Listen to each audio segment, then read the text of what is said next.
This building where we're standing now is the Arts and Community Resource Centre for Ballymun, and that's no accident that it is both. We just refer to ourselves as Axis. We're located in North Dublin, and we're a community undergoing one of the largest regeneration programmes Europe has ever seen. So I was delighted to be involved in something like the Hijabi Monologues. That really speaks to what we do. My responsibility is to make sure that the actors become sufficiently comfortable with the texts and with their performances. I happen to come from an artistic background which has had to be sensitised all the way through. So I'm conscious of those. And I do have personal hopes for this project, but my responsibility is to make sure that it is an artistic success. Will you be one? Yeah. Orla, two? Yep. Three. This morning, what we've been doing is we have been basically reading through the sections that we have. We're seeing what works best with whose voice, and we're just discussing what might go in what order, what the particular arc of the evening will be. I'm tired of not crossing some unknown rule of gender interaction to prevent folks from having a field day and saying, see, those religious girls, they're freaks. One thing that we mustn't forget is that it is a sensitive subject for an awful lot of people, people's faith, people's beliefs. So we have to deal quite sensitively with that, while at the same time not limiting ourselves by fear of offending anybody. Some of the stories are incredibly beautiful. One of the things I liked about the sort of full gamut of stories that we read today is that they cover a range of human emotion and experience. What they are not is none of them is a stereotype. There were pieces of the text that I found moving that I didn't think I would, and other pieces that I was very surprised at other people's reading of, which happily surprised. I think it's just going to be very exciting to work with each other and talk about stuff that maybe we each have little curiosities and misunderstandings about. It was an extraordinary experience to hear it read aloud by the performers for the first time. My auntie's son was working in his photography shop and a man came in to buy a photograph. He shot my auntie's son 20 times in the face and chest. A neighbour, a good man who was shot 100 times and left to die in our street.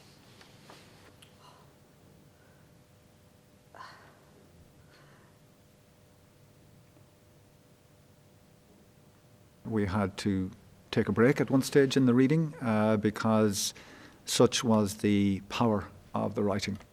That is the most dramatic story you could possibly imagine. I mean, I don't think you could imagine a more traumatic experience in a person's life than to have your home raided and bombed. From that to the everyday, mundane story of washing your foot in the toilet. I mean, it's all in there. That blend, that arc, to soundtrack that journey is kind of what it's all about. It was also very funny, and we're very lucky with the cast. So we have a couple of actors here who are capable of great comedy, which makes them capable of great pathos and great tragedy as well. I heard someone's voice in the hallway. She's putting her foot in the sink. What? Yeah, she's putting her foot in the sink. Obviously our challenge is going to be to strike that balance between the pathos and the humour. I don't think a theatre show can answer many questions, but I think it can provoke some of the right kind of questions, and that's my hope for the production. But it's a theatre show. It's not a revolution. So it will be small steps, and I think if we achieve a few small steps, I'll be very pleased. The production is under licence from the US, so there are core US stories. From that, we also put out a call for stories in Ireland. Each writer gets to work with a professional writer that we've brought on board to bring the story along to a position where it's ready and it can be staged.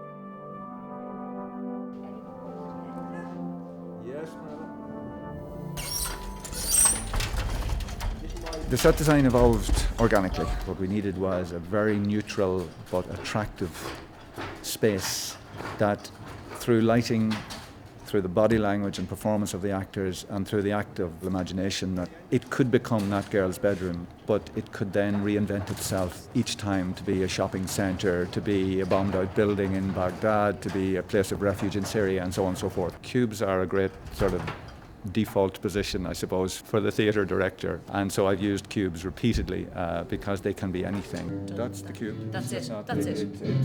I've been involved with this project from the beginning in the discussion of why Hijabi Monologues is important, why it should be done, what's happening to Muslims in Europe, what's happening to Muslims in Ireland. You could see the lights of the bombs everywhere. But when I'm performing, I try not to bring any of that here. I missed the piece.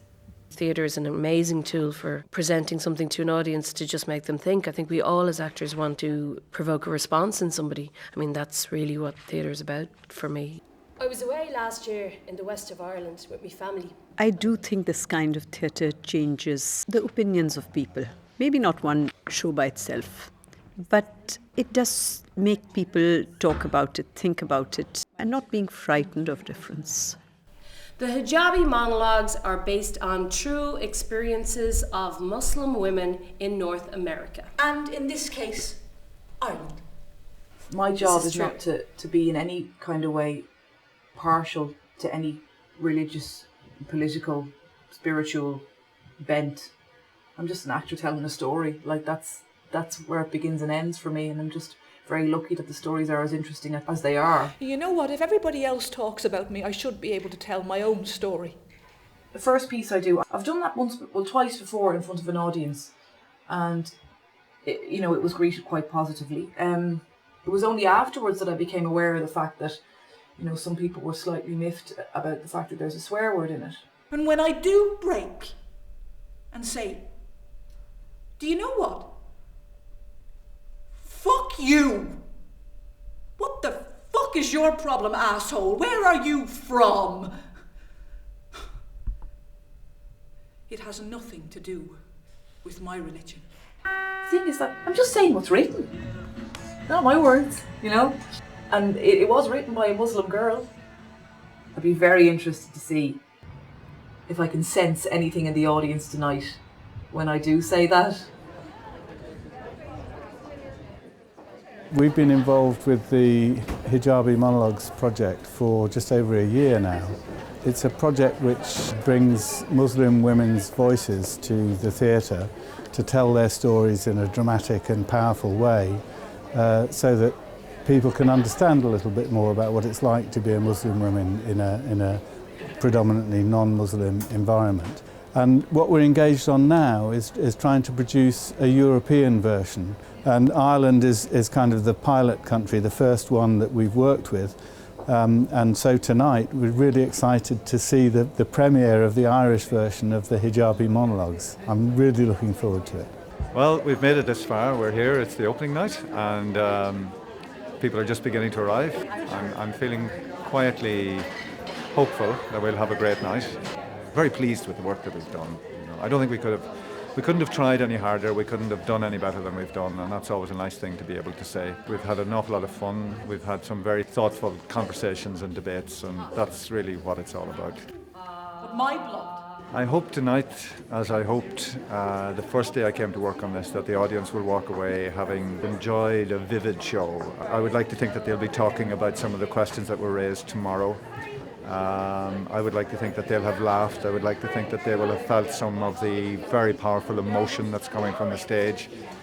Those are the kind of things that I hope for with this one. We put out a call in Ireland for women to put forward their stories that would form part of the fabric of a brand new production of the Hijabi Monologues. And this is the first of its kind in Europe.